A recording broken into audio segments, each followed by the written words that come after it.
आदाब नमस्कार। आप देख रहे हैं उज़ैर की आवाज़। मैं हूं आपके साथ में आज मोहम्मद उज़ैर। आज की इस रिपोर्ट में हम बात करेंगे समाजवादी पार्टी के अहम चेहरे आज़म खान के ऊपर, क्योंकि आज़म खान को दोबारा से जेल के अंदर डाल दिया गया। उनको दोबारा से जेल हो चुकी है। 7 साल की उनको जेल हुई है। क्यों जेल हुई है दोबारा से, कौन सा ऐसा केस नया आया जिसकी वजह से उनको दोबारा से जेल में डाल दिया गया। चलिए रिपोर्ट की शुरुआत करते हैं। बहुत अहम रिपोर्ट होने वाली है।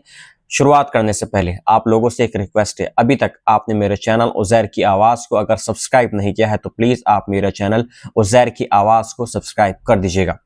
देखिए, उत्तर प्रदेश की राजनीति में समाजवादी पार्टी के नेता आज़म खान एक ऐसा नाम है जो हमेशा सुर्खियों में रहा है और हमेशा रहेगा। कभी भैंस चोरी के मामले में, कभी जालसाजी के मामले में, कभी पैन कार्ड के मामले में उनके ऊपर बहुत अनगिनत केस दर्ज हुए हैं।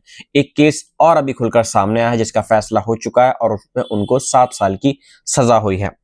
वे 3 दशकों से अधिक समय से प्रदेश की राजनीति के केंद्र में बने हुए हैं। 17 नवंबर को पैन कार्ड की गड़बड़ी से जुड़े 2 मामलों में उन्हें और उनके बेटे अब्दुल्ला आजम को 7 साल की सजा सुनाई गई है। रामपुर की एमपी एमएलए कोर्ट ने जालसाजी, धोखाधड़ी और आपराधिक साजिश की धाराओं में आजम खान और अब्दुल्ला आजम को दोषी ठहराया गया। अदालत ने दोनों पर 50,000 रुपए का इस पे जुर्माना भी लगाया गया। अभियोजन पक्ष के अनुसार अब्दुल्ला आजम ने 2 अलग-अलग जन्म तिथियों के आधार पर 2 पैन कार्ड बनवाए थे। एक पैन कार्ड में जन्म तिथि 1 जनवरी 1993 दर्ज थी, जबकि दूसरे में 30 सितंबर 1990 दर्ज कराई गई थी। वास्तविक जन्मतिथि के आधार पर वे 2017 के विधानसभा चुनाव में 25 वर्ष की न्यूनतम आयु पूरी नहीं करते थे। आरोपी की चुनाव लड़ने की पात्रता सुनिश्चित करने के लिए दूसरा पैन कार्ड बनवाया गया था। इस प्रक्रिया में आजम खान पर सहयोग और साजिश का आरोप लगाया गया और जिसकी वजह से उनको 7 साल की दोबारा से सजा हुई है। ये मामला रामपुर के वर्तमान बीजेपी विधायक आकाश सक्सेना ने दर्ज कराया था। उनका कहना है कि आजम खान के खिलाफ ज्यादातर मामलों में ठोस दस्तावेजी प्रमाण मौजूद हैं। फैसले के बाद उन्होंने कहा कि जिसने गलत किया है उसे सजा जरूर मिलेगी। इस फैसले के बाद आजम खान ने कहा, अदालत ने गुनहगार समझा इसलिए उन्होंने सजा भी मिल गई। हालांकि समाजवादी पार्टी के अध्यक्ष अखिलेश यादव ने एक्स पर लिखा है, सत्ता के गुरूर में जो नाइंसाफी और जुल्म की हदें पार कर देते हैं वह खुद एक दिन कुदरत के फैसले की गिरफ्त में आकर बेहद बुरे अंत की ओर चले जाते हैं। निर्णय सुनते ही पुलिस ने अदालत परिसर में ही दोनों को हिरासत में ले लिया। ये मामला दिसंबर 2019 में दर्ज हुआ था और तब से लगातार जांच और सुनवाई इस पर चल रही थी। आजम खान 23 सितंबर को कोर्ट से जमानत मिलने के बाद रिहा हो गए थे। वह सिर्फ 55 दिन जेल के बाहर रहे। इससे पहले वे 2 बार जेल गए हैं। एक बार लगभग 22 महीने वो जेल में रहे और दूसरी बार लगभग 23 महीने वो जेल में रहे। आजम खान ने मीडिया रिपोर्ट से पिछले महीने एक साक्षात्कार में कहा था कि उनके ऊपर 100 से अधिक मुकदमे दर्ज हुए हुए हैं, जिनमें कुछ मुर्गी चोरी जैसे आरोप भी इसमें शामिल हुए हुए हैं। उन्होंने कहा था, मेरे ऊपर इल्जाम है कि मुर्गी चोरी करवाई है, मैं और मेरी पत्नी ने शराब की दुकान लुटवाई। ये सब उनके ऊपर जो केस है वो दर्ज हुए हुए हैं। आजम खान ने बताया कि उनके परिवार के खिलाफ पहली बार इतने बड़े पैमाने पर मामले दर्ज किए गए हैं।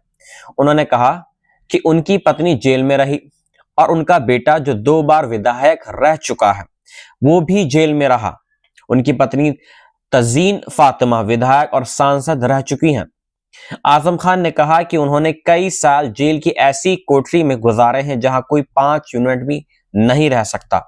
उन्होंने कहा कि वे दिन उनकी जिंदगी के सबसे कठिन दिनों में से थे, लेकिन न्यायपालिका पर उनका पूरा भरोसा है और अभी भी कम नहीं हुआ। ये कहना है आजम खान का, जो समाजवादी पार्टी के मेन मुखिया भी रहे हैं। आजम खान के इलाहाबाद हाईकोर्ट के वकील इमरानुल्लाह ने कहा, तकरीबन 42 मुकदमों में ट्रायल चल रहा है और कुछ में उनको बरी भी कर दिया गया है, लेकिन कुछ में सजा उनको हो चुकी है। पिछले कई सालों में आजम खान पर कई तरह के इसमें मामले दर्ज हुए हैं और बराबर ये जो मामले हैं ये चल रहे हैं। इसमें वजहवात कई बताई जाती हैं। कुछ इसमें बीजेपी के जो नेता हैं वो उनके ऊपर मामले दर्ज कराते रहते हैं, क्योंकि कोई ना कोई उनकी ऐसी लूज पॉइंट मिल जाता है उनके मुखालिफों को कि वहां से केस दर्ज करना पड़ता है और सही भी साबित होता है। पिछले कई सालों में आजम खान पर कई तरह के मामले दर्ज हुए हैं। उनमें जमीन से जुड़े विवाद, विश्वविद्यालय निर्माण में कथित अनियमितताएं, चुनाव के दौरान आचार संहिता उल्लंघन, सरकारी संपत्ति को नुकसान पहुंचाने के आरोप, प्रशासनिक मामलों से संबंधित विवाद इसमें शामिल हैं। आजम खान ने विरोधियों का कहना है कि ये सारे मामले उनकी कार्यशैली का ही परिणाम है। वहीं समर्थकों का कहना है कि ये राजनीतिक प्रतिशोध का एक संकेत है और आजम खान को निशाना इसमें बनाया जा रहा है। समाजवादी पार्टी के प्रवक्ता मोहम्मद आजम ने कहा, पूरी सरकार उनके खिलाफ साजिश रच रही है। सरकार नहीं चाहती कि आजम खान जेल से बाहर आए, लेकिन हमें न्यायपालिका से पूरी उम्मीद है। एक और तथ्य यह भी है कि उनके खिलाफ मामलों की संख्या बहुत ज्यादा अधिक है और वे लगातार कोर्ट और जांच एजेंसियों में ही उलझे रहते हैं। दूसरी ओर यह भी सच है कि कुछ मामलों में अदालतों ने उन्हें दोषी माना है और कुछ में उनको सजा भी सुनाई है। राजनीतिक एक्सपर्ट ने कहा है, ये योगी का स्टाइल है। आजम खान मुस्लिम है, इसलिए उनसे विशेष अदावत है। आजम खान की राजनीति हमेशा तीखे बयानों, आक्रामक शैली और सत्ता से सीधी टक्कर के लिए जानी जाती है। इसी शैली की वजह से वे समय समय पर विवादों में आते रहते हैं। भरत प्रधान कहते हैं, योगी के लिए आजम खान कोई राजनीतिक खतरा नहीं है, लेकिन वे जिस बेबाकी से बोलते हैं वह सरकार को पसंद नहीं है।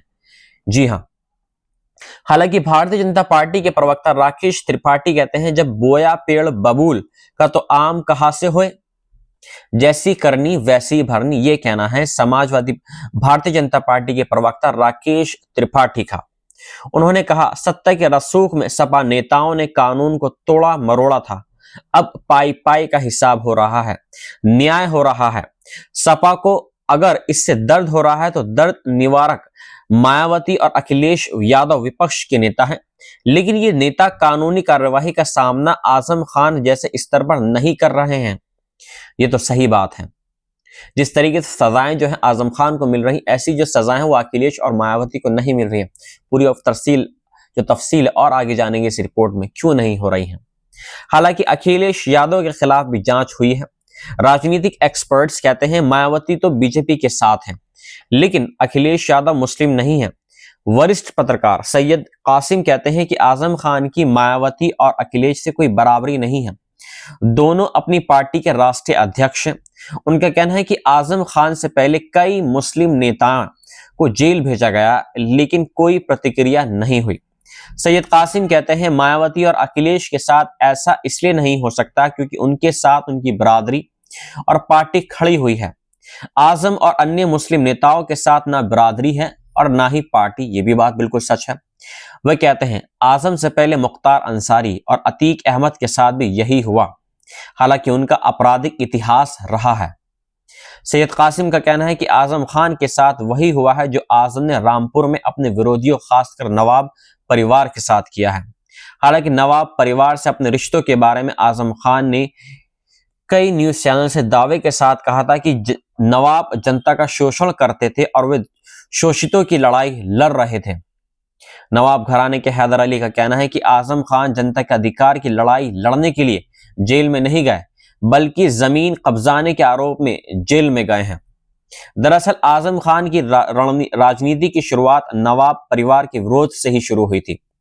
रामपुर नवाबों का इलाका रहा है और उनकी कई पीढ़ियां राजनीति में सक्रिय रही हैं। जुल्फिकार अली खान, मिक्की मियां और उनकी पत्नी बेगम नूर बानो कांग्रेस के सांसद रहे हैं। काजिम अली खान कांग्रेस और बीएसपी से विधायक रह चुके हैं। मायावती सरकार में भी वे मंत्री रहे थे। हैदर अली खान, हमजा मियां ने 2022 में अपना दल से चुनाव लड़ा, लेकिन अब्दुल्ला आजम से वो हार गए। हालांकि आजम खान का राजनीतिक वर्चस्व बढ़ने से नवाब परिवार की राजनीति हाशिए पर चली गई थी। इसमें कोई दो राय नहीं है कि जब आजम खान का करियर राजनीति में शुरू एक परवान चल रहा था, तो उसी टाइम जो रामपुर के जो नवाब थे वो भी उनसे बहुत ज्यादा मुखालिफ हुए थे, क्योंकि आजम खान ने जो चुनाव वहां पर रामपुर में जीते हैं वो उन्हीं के अगेंस्ट जीते हैं, उनकी बुराइयां कर या उनको कुछ ऐसे उनके एक्शंस दिखाकर जो उन्होंने पहले कभी जनता के लिए खिलाफ आवाजें उठाई थी, जनता के हक में उन्होंने काम नहीं करा था, वही उन्होंने जो बिंदु है वो उनको उकेरा और जो रामपुर की जनता है उनके सामने वो रखा। इससे जो रामपुर के जो नवाब, जो पूरा इलाका नवाबों का कहलाया जाता है रामपुर, वो उससे बहुत खौफजदा हो गई। अब ये जो मामला जो अब सामने आ रहा है, जैसी करनी वैसी भरनी, ये कहना है बहुत सारे लोगों का जो रामपुर के हैं, जो आजम खान के खिलाफ हैं, या आजम खान से बिल्कुल जिनके रिश्ते हैं, जो उनके खिलाफ बोलते हैं, ये कहना है उन लोगों का। मिलता हूं मैं आपसे एक नई रिपोर्ट के साथ में। जय हिंद।